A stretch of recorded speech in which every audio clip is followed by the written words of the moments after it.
Hey everybody, welcome back to Whistle Thicket. Tom here. We are talking about the end of winter for beekeepers, which is a little bit different than the end of winter for anybody else. Here I am with my hive. This hive is doing amazing. It looks kind of crazy right now, but there was so much brood that I gave them a deep and I gave them another super of honey because this hive is about to explode, and that's why I gave them more room, because if I don't, they can swarm, and I want to keep my bees. Some people like their bees to swarm, and that helps with mites, but why lose your bees when you can split your hive? So that's what I'm hoping to do soon. I'm going to split this hive in a couple weeks. But we're talking about the end of winter. When is the end of winter for beekeepers? Now, just last night, we had about a ½ inch of snow here, and there's mountains that we can see from our property. We're at about 2,700 feet, and we can see mountains that are close to 6,000 feet, long distance views. So I'm gonna show you that there's still snow sticking around Western North Carolina, and it's March. Okay, hopefully you can see the top of the mountains there. That is snow-covered mountains. Those are some of the tallest mountains in North Carolina, and they're about at least twice as high as where we're at. So there was definitely snow last night. There's no snow on our ground right now, but last night there definitely was. I will admit it, I lost some footage.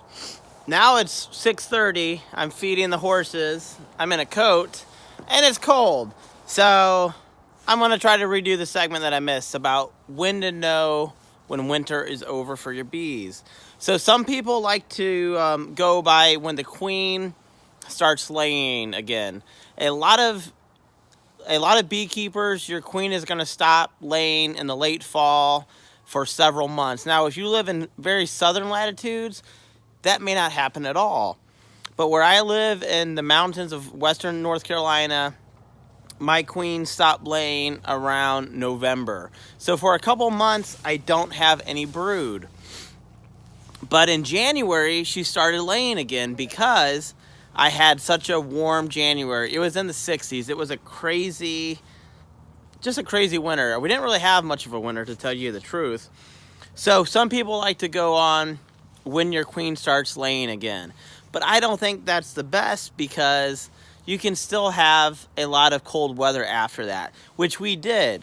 We had a very warm January and then kind of a cold February for a little bit, at least, in the 20s. So that's not the best sign. Some people like to go on when you first see drones appear. But I've had drone combs since January. I've had brood since January. My hive is exploding almost. I had to put more boxes on it in order to keep it from swarming.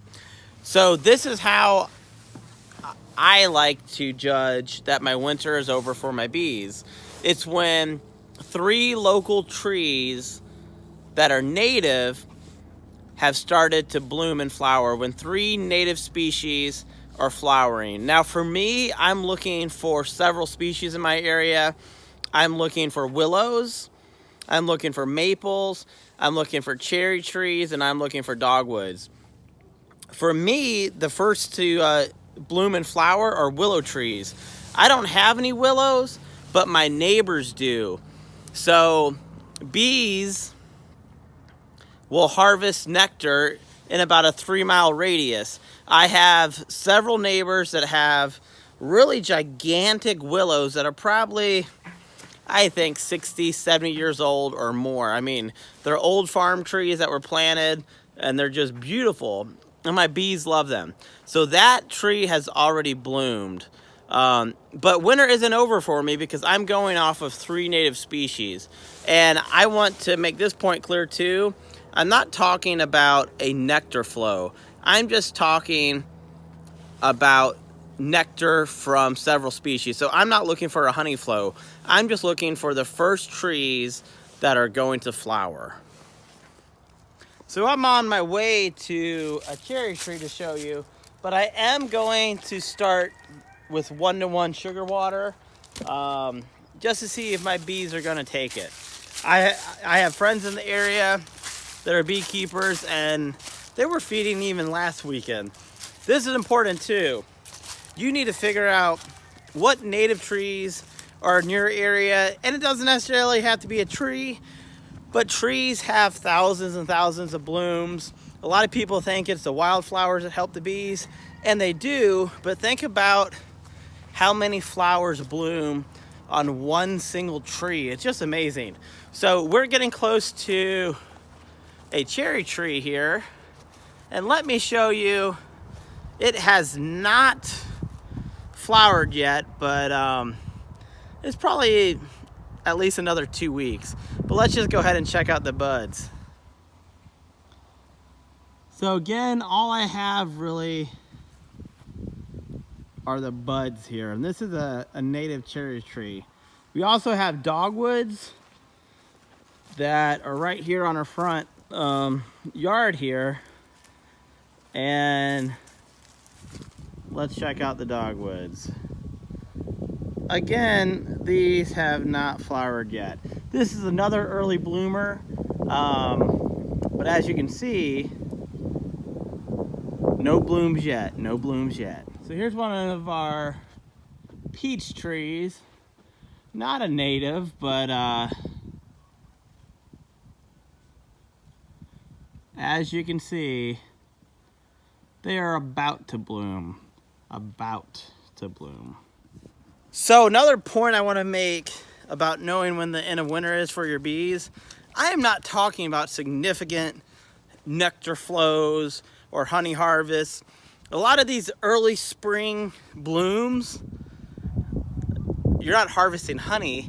That's just so your bees can make it through the end of winter. We have a lot of woods around here. Most of our woods are tulip poplar and locust. That is a major spring flow for us, but I'm not talking about a spring flow. I'm talking about getting 3 native trees that you can recognize that start to flower. And like I said, so far we've only had one, the willows across the way, and I'm lucky that I have those willows nearby. I'm also waiting for maple and cherry trees and a 4th one, dogwood. But this is important. You need to figure out what trees are in your area, because every part of the country is different. Even if you're in the same part of the country, you need to think about the differences in elevation. So I live at about 2,700 feet, 3,000 feet, but just a half an hour away, it's 1,000 feet. And there's actually flowers blooming. I'm not gonna say like crazy, but the flowers have been blooming there the last week or so. So spring is usually about 2 weeks ahead further down the mountain. And if you keep going, eventually to South Carolina, which is not really that close to us, it's about a 2-hour drive, hour and a half, they probably already have a lot of trees blooming. So you really need to learn your area, figure out what's blooming near your bees within a 3-mile radius. And that's important too. If you don't have the trees that are blooming, it's not the end of winter. So like I have a friend a few miles away, I don't think he has a lot of willow trees near him. So he can't really count the willow trees because they're not near him, right? So you need to really figure out your specific area within a 3 to 4 mile radius, because that's where your bees are going to be finding nectar. So I hope this has been helpful. This is just my opinion. If you have another way that you think the end of winter has happened for your bees, I would love to hear it. Some people say when drones appear, but I have drone comb that's about to pop, but I don't really say that's the end of winter for me, because I'm really relying on the native nectar to start. And it doesn't have to be a big flow, it just has to be enough to get your bees officially into spring. And this could change year to year, so you really need to learn your native trees, your specific region, and figure out when is the end of winter for your bees.